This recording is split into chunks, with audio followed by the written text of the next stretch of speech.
Assalamualaikum warahmatullahi wabarakatuh.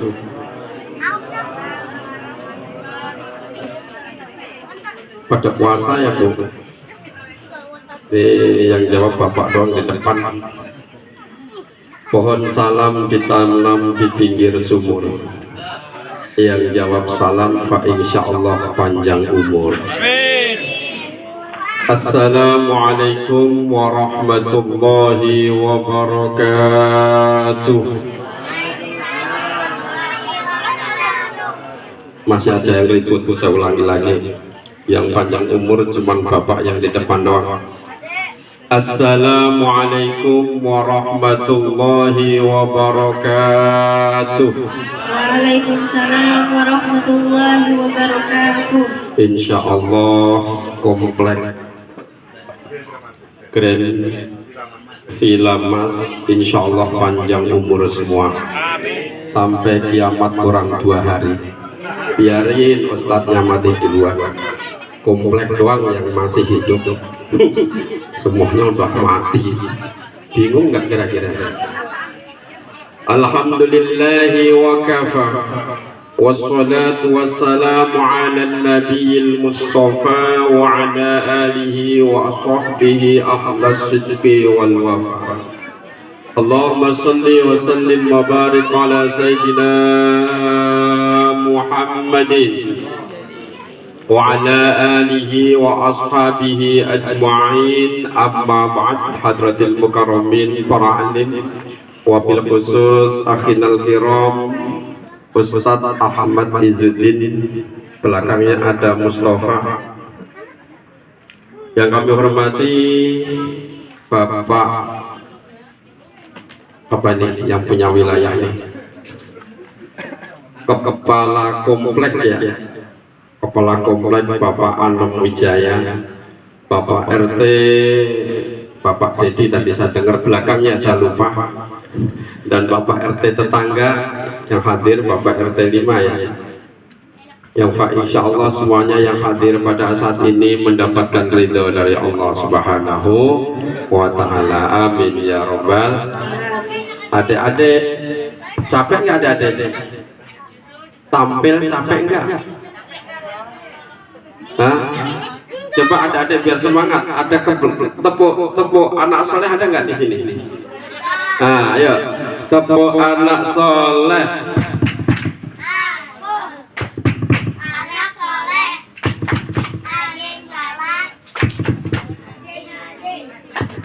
Orang tua dihormati, ibu guru, ini Pak Guru dicintai, terus ini adik-adik lagu asik makan. Bapak-bapak, insya Allah malam hari ini malam yang berkah untuk kita semua. Ini perdana katanya tadi, pengajian perdana, acara perdana Isra Mi'raj Nabi besar Muhammad sallallahu alaihi wasallam. Maulid belum pernah ya? Belum pernah. Berarti memang benar-benar perdana, bukan Isra Mi'raj perdana, tapi pengajian umum perdana. Yang Pak, insya Allah pengajian malam hari ini awal yang baik untuk kita semua. Karena ini saya lihat visi-visinya visi calon surga semua. Dilihat dari mukanya terang, karena memang ada lampu. Sinar semua. Lampunya mati gelap-gelap juga. Insya Allah kita ahli surga. Kata baginda Rasul kan, kullu ummati yadkhulunal jannata illa man aba. Semua umatku nggak ada terkecuali, yang tua, yang muda, yang kecil, semuanya, perempuan, laki-laki masuk surga, kecuali yang tidak mau. Waman aba ya Rasulullah, siapa orang yang tidak mau masuk surganya Allah Subhanahu wa Ta'ala? Orang yang tidak taat kepadaku, tidak taat kepada Allah, itu orang yang tidak mau masuk surga. Ini insya Allah penghuni surga semua nih.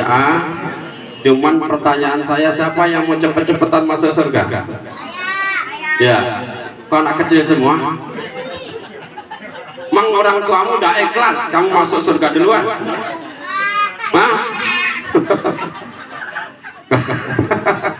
Kalau masuk surga duluan kan berarti mati duluan. Orang kamu udah ikhlas.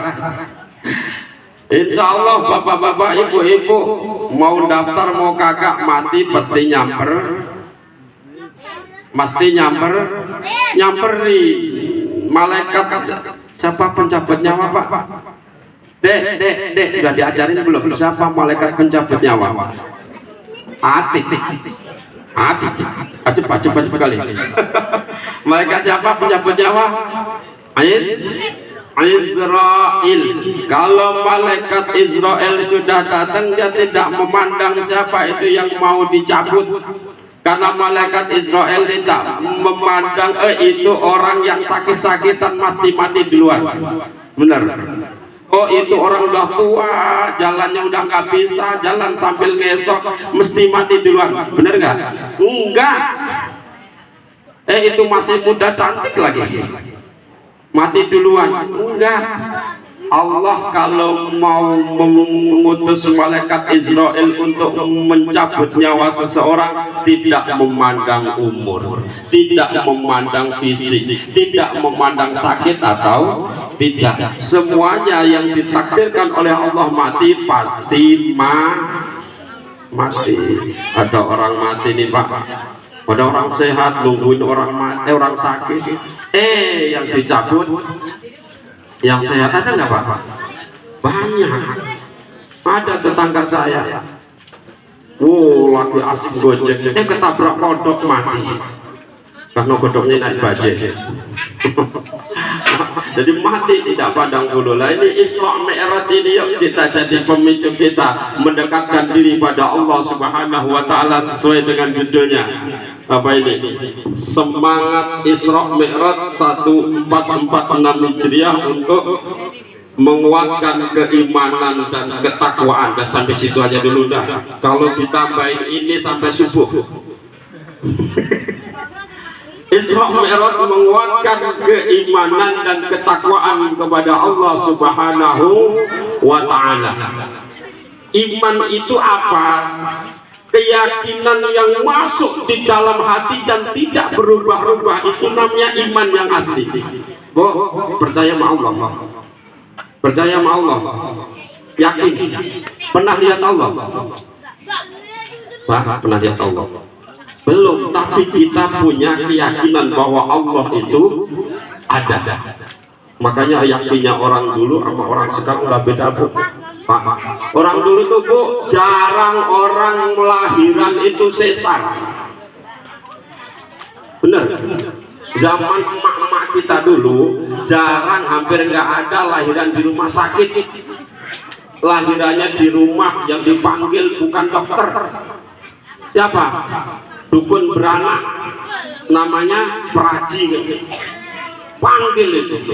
Mau bentuknya anak di dalam perut itu lempeng, mau bengkok, mau nyungsang, itu karena yakin lahir. Itu kalau dukun praji megang perutnya ibu-ibu, dielus-elus, yang dibaca apa pak? Anak-anak apal tadi. Alam taro kaifafa. Alam taro kaifafa, sampai itu. Alam taro kaifafa ala rabbuka. Buka gitu. Anak nyungsang juga lahir. Yang dibaca padahal cuman buka, padahal itu buka maksudnya bukan bukaan 1, 2, enggak itu. Tapi karena yakin lahir tuh anak-anak. Tapi sekarang dipraktekin nyungsep tuh anak. Sekarang susah lahir dikit, dokter nyaranin apa pak? Sesar. Dulu mah nggak ada, ngeden kurang kuat. Sekarang nggak ada itu. Sekarang nggak ada. Makanya sekarang lahiran aja bisa ditentukan mau lahir tanggal berapa, bener, asal usianya udah 9 bulan lebih itu orang tuanya bisa menentukan, Pak saya mau lahir tanggal sekian, kira-kira 9 bulan lebih 6 hari. Oh itu masih bisa. Tapi orang tua dulu mau bentuknya yakin, mau 10 bulan kayak di dalam perut, mau lebih enggak masalah, karena ya yakin. Kira-kira orang sekarang sama orang dulu yakinan orang mana? Hah? Tadi bapak kurang yakin ya? Yakin loh, menguatkan keimanan. Siapa yang nggak yakin Nabi Muhammad SAW dari Masjidil Haram ke Masjidil Aqsa jaraknya berapa Pak? Berapa kilo? Menurut riwayat kurang lebih 1.500 kilo. Menurut Ustadz Mutat itu sekitar 1.233 kilo. Kira-kira jauh apa dekat? Jauh. Naik becak berapa hari? 4 hari. Itu naik kuda aja bisa sebulan. Itu Rasulullah cuman memakan sebagian malam, bukan semalam penuh, sebagian malam. Tadi dibacakan tadi sama Qori.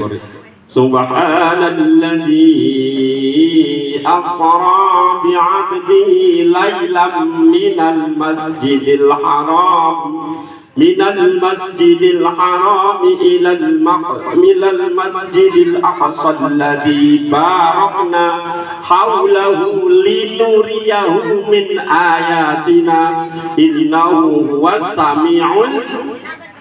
sami'ul basir. Subhanalladzi maha suci. Siapa? Zat Asra yang memperjalankan. Jadi Nabi Muhammad itu nggak jalan sendiri. Dari Masjidil Haram ke Masjidil Aqsa diperjalankan. Siapa yang memperjalankan? Allah. Makanya waktunya singkat. Diriwayatkan bahwa tempat Rasulullah itu dari berangkat sampai pulang tempat tidurnya masih hangat.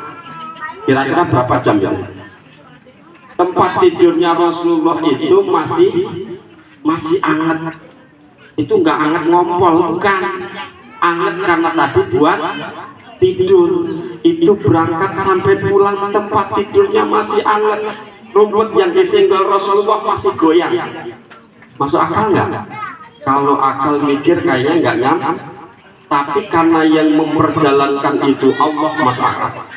Kasih contoh nih, kasih contoh. Ada semut di komplek apa ini? Di situ tulisannya. Oh, Villa Mas. Ya. Ada kok semut berada di komplek Villa Mas. Mau jalan ke Blok M. Blok M jauh. Kira-kira kalau semut makan berapa waktu? Sampai mati nggak nyampe. Ini semut ngikut Ustadz Izzuddin di kantongnya. Dia lagi undangan simaan Quran di kejaksaan. Wah, ngebut. Karena harusnya simaan itu mulai jam 8, dia berangkat jam 8 kurang setengah. Jam 7.30 berangkat. Ini jam 8 harus kelar nih sampai kejaksaan. Kurang-kurang ngebut atau pelan-pelan? Ngebut, kebetulan liburan, sepi. Sampai di sana nggak nyampe setengah jam. Ustadz Izzuddin parkir motor, semutnya keluar. Ketemulah semut yang ada di Blok M. Yang ngerti bahasanya Mama Mubron. Yang ngerti bahasanya sama Mama Mubron. Semutnya ngomong, ini mana ya ini? Oh, semut yang ada di komplek Kejaksaan Agung. Ini di Blok M, Kejaksaan Agung. Lo dari mana? Gua dari Villa Mas Depok. Wah, nggak mungkin. Kapan kamu berangkatnya?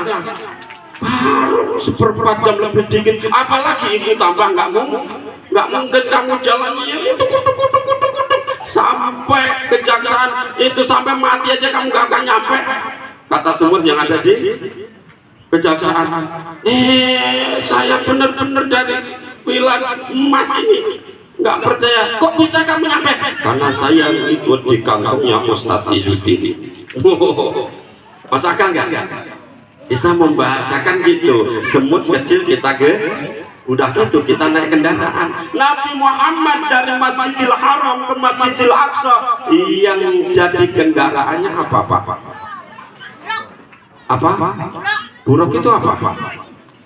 Kuda, sapi, kebo, kambing apa? Buruk itu dari lafal barkun itu kilat. Siapa yang nggak cepat di bawah kilat? Walaupun menurut para riwayat itu kilatnya dibentuk seperti kuda yang kakinya panjang kalau pas turun yang depan, kalau pas naik yang depan meringkut jadi kecil, yang belakang panjang. Itu menurut riwayat. Tapi aslinya barkun itu kilat. Nyampe Nabi Muhammad di Masjidil Aqsa yang sekarang sedang sudah damai. Kemarin ribut yang mohon maaf kita ini ntar Ustadz Izzuddin ntar dikoordinir untuk sumbangan ke sana nih kan, mereka butuh banget ini perekonomian, walaupun sudah bebas masih ada tetap goncangan kecil mama. Di samping itu menata ekonomi dari hancur ke normal itu susah, perlu itu penggalangan dana itu. Dan itu nanti nih masuk ke sini nih, solidaritas sosial di tengah era global. Tuh. Nabi Muhammad dari Masjidil Haram ke Masjidil Aqsa memakan waktu yang sangat-sangat singkat. Udah dari situ naik ke Sidratul Muntaha mendapat perintah apa perintahnya? Kita diutusnya baginda Rasul menghadap langsung kepada Allah Subhanahu wa taala, menghadap ke Sidratul Muntaha, salat 5 waktu atau 50 waktu? Pak? Bu, 5 waktu atau 50 waktu? Aslinya 50 waktu, tapi ketika turun ketemu Nabi Musa nyaranin, Muhammad, umatmu tuh kecil-kecil, umurnya nggak panjang-panjang, kalau dikasih sholat 50 waktu yakin nggak kuat? Kuat ya Pak? Kuat nggak 50 waktu? 5 waktu aja yang banyak yang bolong-bolong. Iya. Tafadhol Pak. 5 waktu aja yang sholat itu dari umat Islam Indonesia ada nggak 50% Pak? Dari umat Islam seluruh Indonesia yang rajin sholat 5 waktu kira-kira 50% ada nggak? Ada nggak? Kayaknya nggak ada.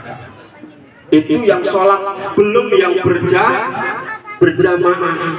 Makanya ini bapak-bapak, saya yakin nih kalau niat sungguh-sungguh kepengen bikin musola, insya Allah jadi. Karena kalau kita jauh alasan nanti, Pak kenapa nggak sholat jamaah? Jauh, udah gitu hujan, belum lagi asam uratnya kambuh, akhirnya nggak sholat. Tuh, coba nih kalau Ustadz Izzuddin udah bikin musola di bareng-bareng imamin, rajin. Karena laki-laki itu Pak utamanya sholat di masjid dengan berjamaah. Walaupun sekarang tuh Pak, Bu, mohon maaf, walaupun sekarang gurunya udah banyak, sholatnya juga macam-macam, udah kita yakin semuanya bener. Karena sholatnya itu sudah beda-beda, sedikit beda. Walaupun kita juga dianggap mereka juga beda. Ada yang sholatnya itu takbir yang ngeluarin tenaga dalam, Allahu Akbar. Ada enggak? Udah biarin aja, jangan terus kayak gitu. Siapa gurunya? Jangan, ntar berantem. Ya, ada yang sholatnya muter-muter takbiratul ihramnya Allah. Ada juga. Ada yang miring 180 derajat, Allahu Akbar. Ada enggak? Udah biarin aja, jangan diejek. Dia punya guru. Kalau ada tetangga kita pas sholat nyari kaki kita, tempelin aja, jangan hindarin. Jangan, tempelin aja. Ngapain sih risi-risi? Nggak bikin enggak? Ini kadang ditempelin lari kan kasihan, nyari-nyari. Kalau kepanjangan kasihan kan. Udah tempelin, seneng. Memang salah satu hadis ada yang namanya hadis ahad yang meriwayatkan cuma satu orang, itu yang mensyaratkan untuk sholat itu saling ketemu kulit sama kulit, tapi yang asli itu pundak ini rata nempel. Kalau sini nempel itu insya Allah semuanya nempel, tapi kalau kaki nempel tadi nyari-nyari belum tentu malah pundak nempel. Kalau mengkangkangnya nih kepanjangan, ini harus sop lagi sudah dapat. Makanya kalau ada orang nyari kaki, kasih Pak, pelit-pelit teman apa sih? Cuma ngasih gini aja, nyari nih gitu, tapi jangan dikecek juga. Tempel-tempel gitu. Saya seneng kalau ditempelin, saya nempel juga. Karena kalau saya lari dikit dia kejar, saya lari lagi kejar lagi, kan kasihan yang jauh-jauh. Tuh, itu nggak apa-apa, bener, semuanya bener. Jangan saling mengejek. Takyat juga beda-beda, biarin aja. Ada yang apa nih, telunjuknya itu kenceng banget, kayak Ustadz Izzuddin waktu umur 20 tahun, kenceng. Ada yang sedikit ngeletoy sedikit, nggak apa-apa. Wadah ini puter-puter, ya nggak apa-apa. Mereka punya hadis, puter-puter ajaran guru itu. Yang diem jangan ngejek, yang diputer-puter malah ditangkap. Diam. Berisik aja, malah sholatnya batal. Udah biarin aja, saling menghargai, saling menghormati. Berapa menit Ustaz? Aku lupa nanti. Itu udah berapa menit tuh? Kontrak aku 20 menit Pak. Sholat berjamaah itu boleh nggak? Boleh. Sekarang saya mau nanya nih, ini sholat jamaah di mana Pak? Sholat sehari-hari jamaah di mana? Di rumah, di masjid, di musola tetangga, di mana?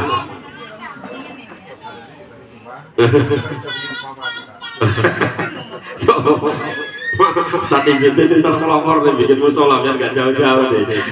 Ini karena udah gede nih kompleknya nih, 40 itu udah kalau umpama kepepetnya gitu Jumatan aja 40 apa warga itu sudah sah indah Syafi'i. Menurut Imam Syafi'i itu 40 minimal, itu udah sah. Tapi kalau masjid jangan, karena tetangga-tetangga paling tidak punya musola. Biar apa? Biar bisa sholat berjamaah. Karena di dalam kitab Durratun Nasihin itu, man sholla sholatal khamsi ma'al jama'ati falahu khamsu asya'a. Barang siapa yang sholat berjamaah 5 waktu tanpa gotang terus berjamaah, maka dia dikasih 5 keutamaan. Yang pertama, la yusibul fakru fid dunya, dia tidak dikasih kemiskinan di dunia, tidak fakir, tidak miskin. Kalau tidak fakir, tidak miskin apa Pak kira-kira?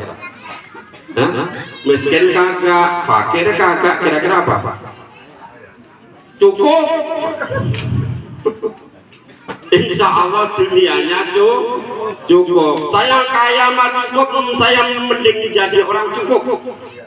Mau beli rumah cukup, mau beli motor cukup, mau nambah istri jangan. Tuh, mending cukup, enggak miskin yang pertama.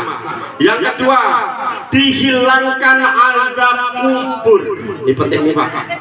Kalau mati besok, kita insya Allah yang sholat berjamaah rutin tiap hari tidak akan mendapat azab kubur.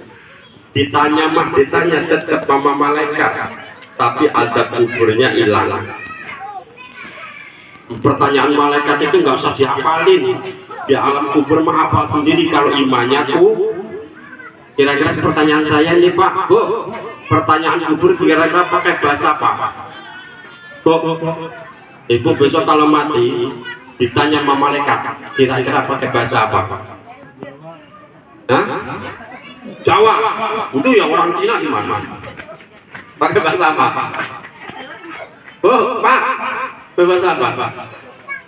Bilughati qaumihi, pakai bahasa kaumnya, bahasa sehari-hari. jangan pusing-pusing dah, nggak hafal bahasa Arab nggak apa-apa. Man rabbuka itu orang Arab. Kalau kita kan orang Jawa, ada yang orang Sunda, ada yang orang ini tinggal di mana nih? Depok, bahasanya Melayu. Man rabbuka, siapa Tuhanmu? Wah, gampang. Ya. Tapi kalau orang Jawa bisa nyasar. Man rabbuka, sapa pangeranmu? Diponegoro. Oh, asar itu. Itu kalau orang Jawa. Wa ma imamuka, siapa imammu? Imam Bonjol. Malaikat marah. Makanya kalau kita pakai bahasa kita aman.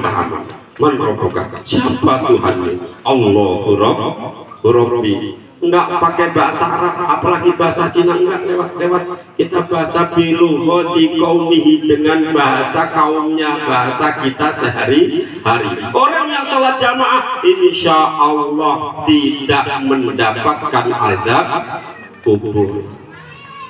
Kalau mau hindarin pertanyaan malaikat itu bisa Pak, kalau ngikuti Abu Nawas itu ceritanya.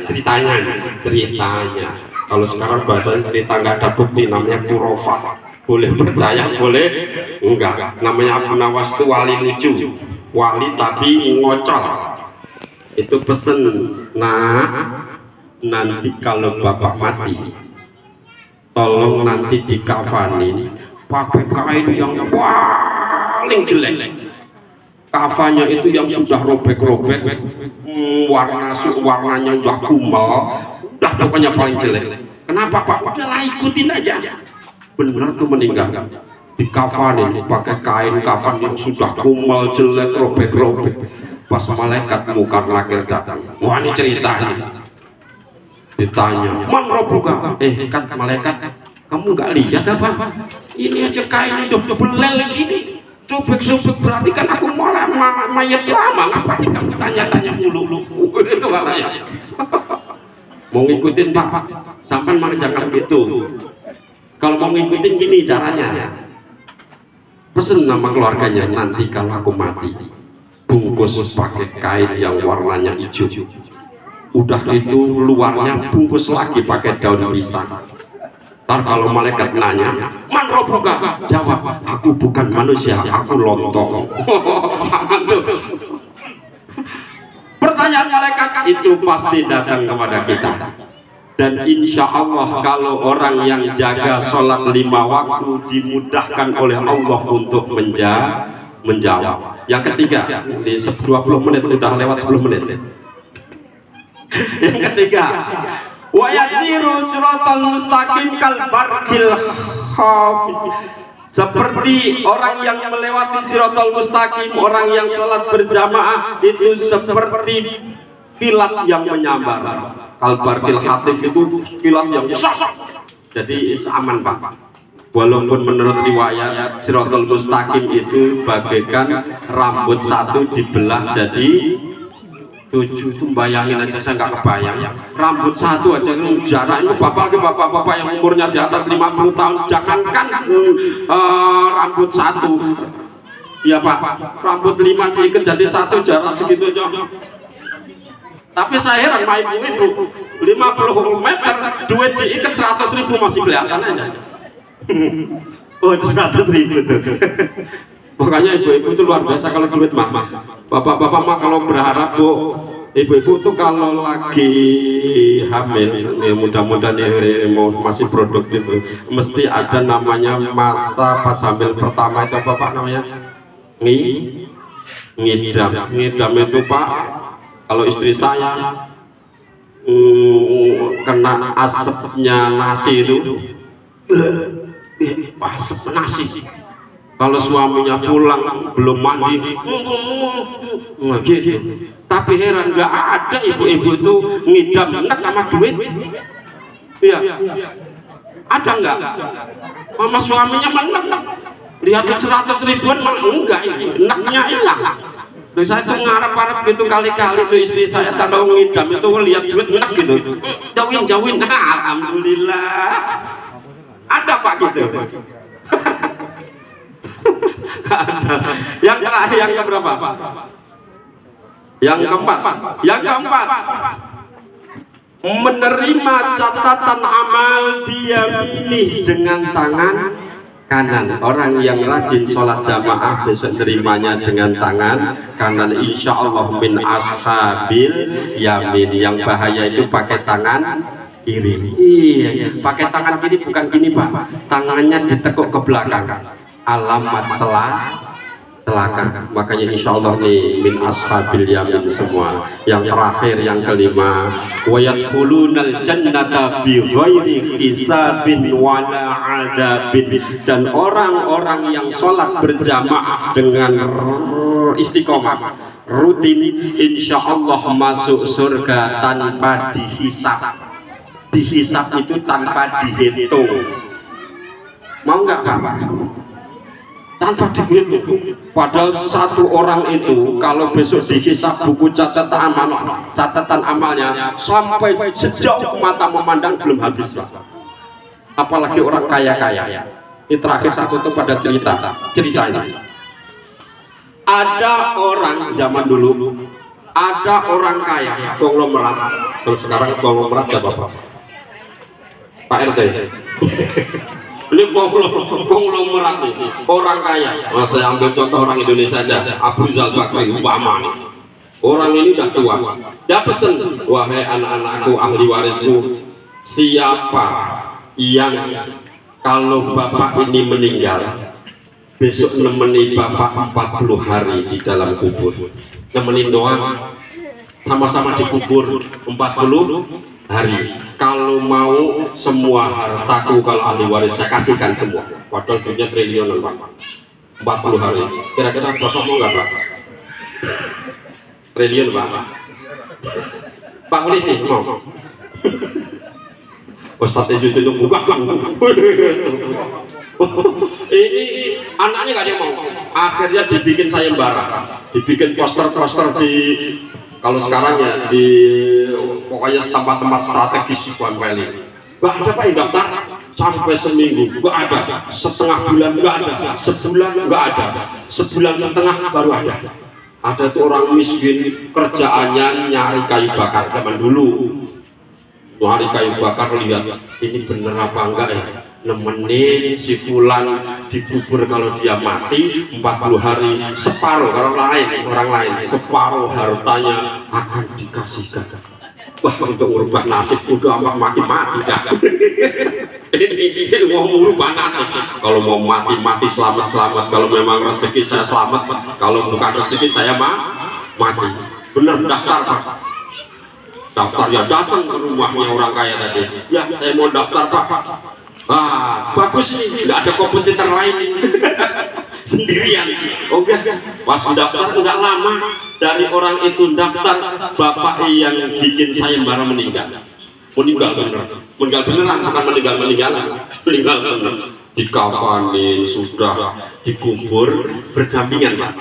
Yang meninggal orang kaya, sebelahnya dia ini orang yang masih hidup. Cuman pesannya orang yang tadi miskin tadi, aku kalau dikubur nanti tolong kapakku itu ditaruh di sampingku. Nggak tahu maksudnya, ntar kalau malaikat macam-macam mau dikebuk apa gimana. Tolong kapakku yang buat sehari-hari nyari nafkah kubur di sampingku. Nah, pesannya ini diterima. Oke, benar dikubur. Sudah proses selesai. Malaikat datang Pak. Mungkin alamnya udah diganti nih. Bukan alam dunia lagi. Suaranya kayak kita nonton Jurassic Park ya. Goyang semua. Wah, kata si orang miskin tadi, nah ini saya mau lihat pertama kali ini malaikat nanya di alam kubur. Kok dia udah pede banget mau lihat. Nggak taunya malaikat bukan datangin yang mati, yang didatangin si miskin ini yang punya kapak. Datang di hadapannya, kata si miskin ini, yang mati bukan saya Pak, malaikat itu sebelah saya itu yang mati, saya masih hidup. Kata malaikat, bodoh amat, Allah nyuruhnya aku nanya kamu. Ini ternyata yang ditanya yang punya kapak, yang dampingin. Saya masih hidup, kenapa ditanya? Allah nyuruhnya saya nanya kamu. Ternyata pertanyaannya bukan manfaat buka karena masih hidup. Yang ditanya itu apa kerjaannya. Kamu kerjaannya apa? Saya belandong kayu, nyari kayu. Itu kayu punya siapa? Itu halal apa haram? Itu kamu udah punya izin belum nyari kayu di hutan? Udah waktunya. Sampai kapaknya ditanya. Kapak itu kamu dulu beli dari mana? Duitnya halal apa haram? Lupa. Kapaknya ditanya. Itu 40 hari pertanyaan nggak kelar. 40 hari sampai masa kontraknya habis, itu pertanyaan belum kelar. Pas dibuka dia langsung lari. Udah, ambil aja semua. Saya mau pertanggungjawabkan satu kapal aja 40 hari nggak kelar. Bapak-bapak ini pelajaran. Mobil punya, rumah punya, tabungan bukan jutaan lagi, ada yang miliaran. Tanah di mana-mana, pusing nanti. Makanya bikin musola. Ntar kalau ditanya, "Pak, kamu kemana ini?" Susah buat bikin musola. "Pak, kamu kemana?" Bangun Palestina. "Pak, kamu kemana?" Itu untuk pendidikan anak-anak sekolah. Apa nama Madrasah Al Mustafa. Wow, luar biasa itu. Itu oleh karenanya, ayo mari kita jaga Isra Mi'raj ini untuk motivasi kita mendekatkan diri pada Allah Subhanahu wa taala, memperkuat iman dan ketakwaan. Kita laksanakan perintah Allah, kita jauhi larangannya. Kita jadikan anak-anak kita menjadi anak-anak yang soleh dan solehah, dimulai dari diri kita. Karena orang tua adalah contoh bagi anak-anak. Anak-anak akan berlaku baik kalau orang tuanya baik. Orang tuanya nyuruh anaknya sholat, kalau orang tuanya asik main handphone, anaknya lama-lama juga nggak mau sholat. Benar. Oleh karenanya orang tua jadi pendidikan utama bagi anak. Demikianlah yang dapat saya sampaikan. Wabillahi taufiq wal hidayah. Assalamualaikum warahmatullahi wabarakatuh.